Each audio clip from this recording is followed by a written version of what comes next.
city surveillance, you name it. You know, this has been the system that most of our customers have been using.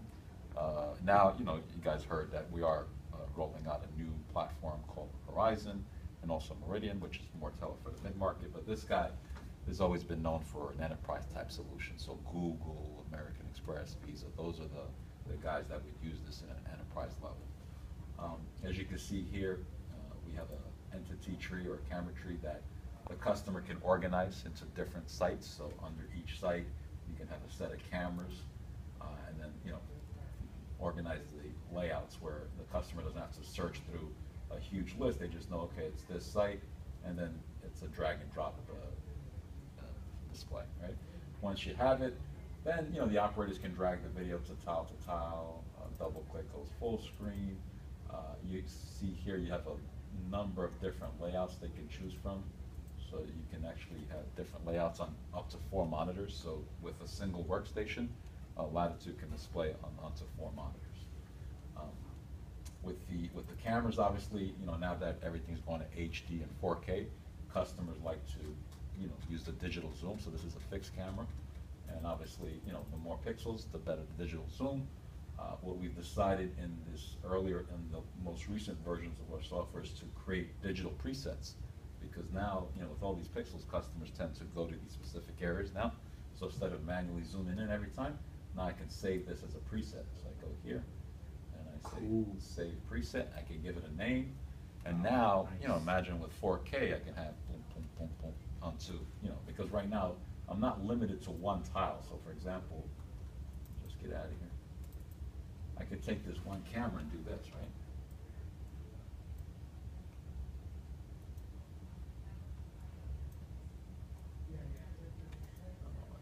It's not displaying on that much. All right, figure it out on that later. But as you can see here now, if I wanted to do 4 different presets on the same camera, I can do that. I can move this guy here, call that a preset, call this guy here, call that a preset, and so on. You get the idea. You can do that on playback as well. So even on playback, if you wanted to call those digital presets, those are accessible. So some of those features are there. With the software, obviously, a lot of customers, you know, tend to use it after the fact, you know, where something happens and they want to review video. So we allow the operators to instantly retrieve video by simply doing an instant replay, for example, as one. So by going here and hitting instant replay, you've got the live video up here, right? So this is still live video. Over here, it's the archive video. So now the customer has the ability to rewind, fast forward. A timeline gets exposed here. So now you'll notice here it's a couple seconds worth of video. But if you take the timeline and you contract it, now you're going from seconds to minutes to hours to days to potentially weeks, right? Depending on how much storage you have. That's very smart, because some may use a separate page. Right. For the playback. So now you can actually have you know, any Windows to do the That's playback right. and still have the That's live right. function. That's very important. That's a good. This is very smart. Good catch. So we've got shutter speed bars across the video. I wonder, I've not seen that before with this camera. You see the bars, the shadowy bars are going across. That's from a shutter speed problem. All these, yeah. All these, yeah, those banding. Yeah, this is, you put that in auto iris mode, it should go away. But again, put it in auto iris mode, does it go black? Because this is a fixed camera. Yeah.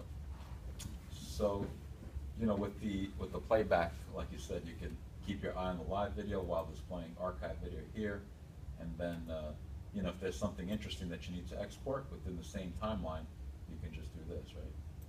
Because I want to export this segment of video and put it, you know, on a USB, CD, or, you know, somewhere on a local drive. It really doesn't matter.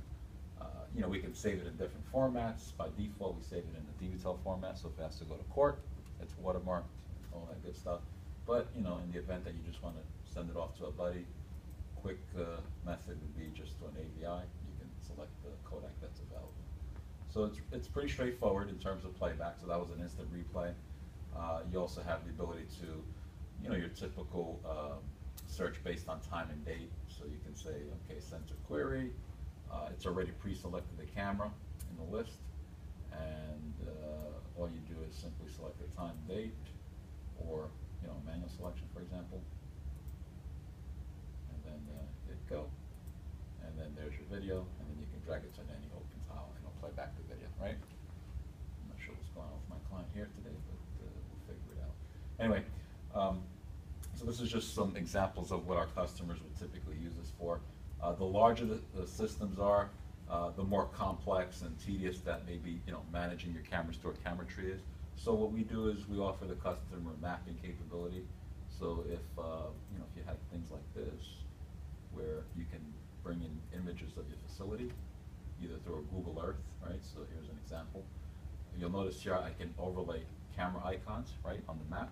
And by hovering over the camera icon, you can bring in the live video. Something wrong with that tile, you might want to use it. Yeah, let me do this. I think I might just want to do this. Could be because I had a go-to meeting session, and sometimes that Steals the surface. causes some weird rendering. Exit go to meeting, it's still open on the right. Try.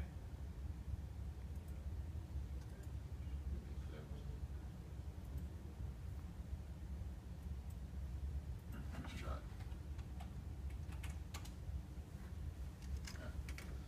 Should be better. So, mapping, right? So here's an example of how we can use maps. And bring it in. Now these are just images that we took, right? Static images, JPEGs, drawings that maybe the facility guys provided that we converted to JPEG or bitmap. We use a tool we call Map Builder to overlay the icons. So again, if you float your mouse over the icon, it gives you a little preview of that live video. If that's interesting, you drag it to an open file, and voila. So this is an easier way to navigate the system. You can, these maps can be interactive where you can drill down, right? So now I've got to drill down to the floor plan. Again, same thing, you hover over an icon and you know, the live video will appear.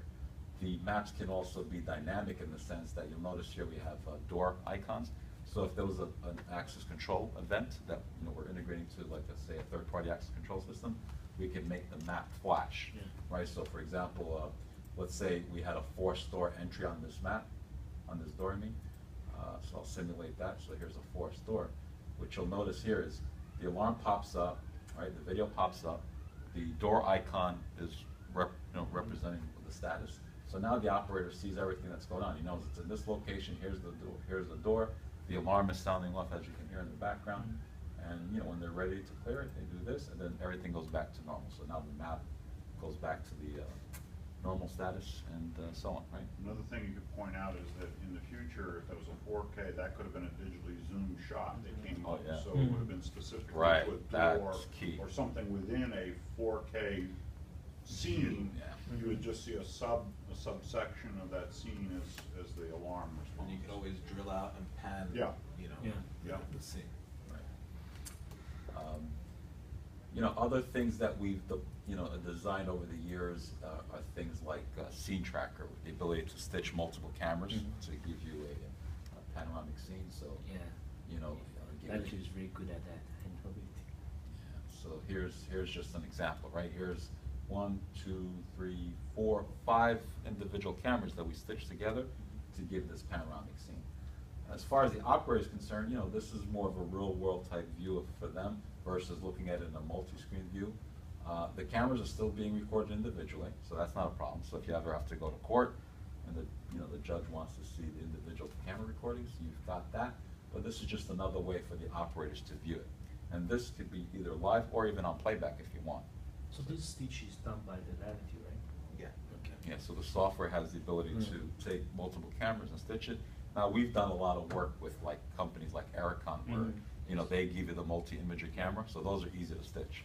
But, you know, we've done it where, you know, a customer had individual cameras, you know, a couple of 1080p cameras in the parking lot, stitch them together, and, you know, give them this. So this is just one example of a stitch. Here's another example. This is a standard definition, but, you know, it sort of, you can get the point. So here's, again, multiple cameras, and then what we've done with this scene is we take these zoom windows that allow, you know, the operator to manually move the boxes around to get a better view of that area, and that's what's represented down here. So if something's going on in this area, the operator would take this green box, digitally zoom it in to see, hey, what's going on there. Obviously, the higher the resolution, the better those digital zooms will be. So this is all done with all these videos were done with standard definition, so the maximum resolution is basically standard, but, Yeah. you know, this is, again, we'll upgrade a lot of this to the 4K technology. Right. What else? So we talked about the video, live video playback. We've done other things where we are now taking, you know, a device like a phone, an Android phone, and making it a camera in the system. So, you know, we're not doing it yet with the Apple, but I think that will soon come. But we have now the ability to take an Android phone, load a little application onto it, and Show then them, you don't have. I do. I actually have. I can bring it. And you know, stream the video through a 3G, 4G, or a Wi-Fi connection right to the server. The nice thing is what we recently did, and I'll show you this, is with the second generation of that option, we've integrated it to Google Earth, right? So now because our phones transmit GPS coordinates, not only do I see the video, but I can see where that person is on the globe, right? So I actually did some demo with a customer. Let me see if I can find it real quick. I can change the view to Earth, and There's not going to be a privacy anymore. So I'm just gonna try something quick. So notice what he's doing here, he just put the map on the area that he's interested in, and then he's telling the system, find me any video that was recorded in this area. So you may not even know if there was anybody who captured video at that time, but here you go. Yeah. So like Chaim said, I know there was a true witness device somewhere in this area here. Well, you know that there was an incident, you don't know if There was there an was a true incident. witness. Right, yeah, there was an incident. And I'm interested to see, you know, if anyone was streaming video. So I know I had some video here, I'm not sure if it's still here, because it might have expired already, but I'm gonna try one more time. Should be last week. Well, you're in North Carolina? It was somewhere in Atlanta, North Carolina, I forget. Anyway. Yeah, you I'll got the sh- idea. You got the idea. I'll show you when I get my phone out, you know, how I can bring it in. But the idea is now, you know, you're taking. Was it on your desk? Yeah, it's. Do you mind